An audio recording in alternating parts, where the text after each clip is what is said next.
আসসালামু আলাইকুম। গায়ে হলুদের পরের দিনই কিন্তু বিয়েতে আমরা চলে এসেছি সরাসরি। আর বরমশাই কিন্তু এদিকে কিন্তু রেডি হয়ে যাচ্ছে। আর তাকে রেডি করিয়ে দিচ্ছে আমার ননদ এবং ননদের হাসব্যান্ড। এরা দুজন কিন্তু তাকে সুন্দর করে রেডি করে দিচ্ছিল। দেন পুরোপুরি রেডি হয়ে যাওয়ার পরে কিন্তু সে বাহিরে চলে আসে। আর এখানে কিন্তু তার মা এবং তার বাবা দুজন কিন্তু তাকে দুধ খাইয়ে দিচ্ছিল।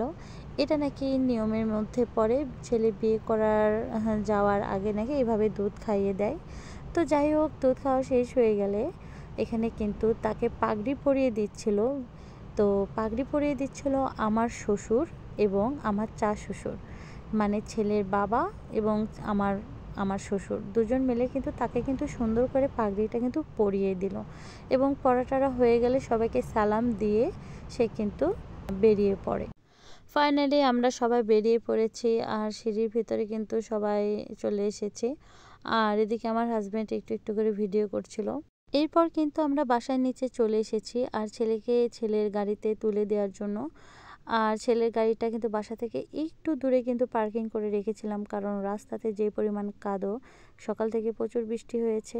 যাই হোক, বৃষ্টি থামার পরে কিন্তু আমরা বেরিয়ে পড়েছিলাম। তো ছেলেকে তুলে দেওয়ার পরে কিন্তু আমরা আমাদের গাড়িতে চলে এসেছি। আমাদের গাড়িটা কিন্তু মেন রাস্তার দিকে পার্কিং করা ছিল। তো যাই হোক, এখানে আমরা সবাই এখন যাচ্ছি মেয়ের বাসায়। ফাইনালি আমরা মেয়ের বাসায় কিন্তু পৌঁছে গেছি। আর পৌঁছেই কিন্তু এখানে কিন্তু মেয়ের বাড়ির যে সবাই ছিল, বড়রা, তাদের সাথে কিন্তু পরিচয় পর্ব চলছিল ছেলের, কে কি হয়। তো এখানে কিন্তু বরণ করা হয়ে গেছে। আর বরণ করানোর শেষে কিন্তু এবার পড়েছে আমার দেবর বড় একটা প্রবলেমে, যেটা ছিল সালাশালির দাবি ছিল। তাকে ভিতরে এন্ট্রি নিলে 50,000 টাকা এখানে দিয়ে তারপরে যেতে হবে।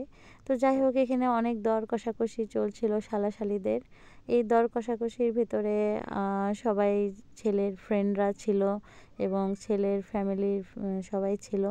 তো যাই হোক, বড়রা সবাই ভেতরে চলে যাওয়ার পরে এখানে কিন্তু তাদের দাবিটা মিটিয়ে দেওয়া হয়েছে। তাদের দাবিটা মিটিয়ে দেওয়ার পরে কিন্তু তাকে কিন্তু মিষ্টি এবং শরবত খাইয়ে কিন্তু ভেতরে এন্ট্রি দিয়েছে। তো যাই হোক, এই সময়টা কিন্তু সবার জন্য কিন্তু অনেক কষ্টদায়ক হয়ে থাকে সব ছেলের, কারণ এখানে সালাশালিদের যে তাদের দাবিটা থাকে, এটা মেটাতেই ছেলেরা হিমশিম খেয়ে যায়। যাই হোক, পরে কিন্তু ছেলেকে কিন্তু ভেতরে এন্ট্রি দিয়েই দেয়। তো ভেতরে এন্ট্রি নেওয়ার পরে কিন্তু সব সালাশালিরা কিন্তু তাকে ঘিরে কিন্তু তাকে মণ্ডপের দিকে নিয়ে যাচ্ছিল।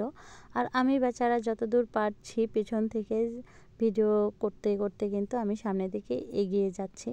যারা গায়ে হলুদের ভিডিও মিস করে গেছেন তারা একটু আমার ইউটিউব চ্যানেল এবং পেজে যেয়ে ভিডিওগুলো দেখে আসবেন। তো আজকে এই পর্যন্তই। সবাই ভালো থাকবেন, সুস্থ থাকবেন এবং পরবর্তী ভিডিও আসা পর্যন্ত ওয়েট করতে থাকুন। আর এই পর্বে মেয়েকে দেখাচ্ছি না। আল্লাহ হাফেজ।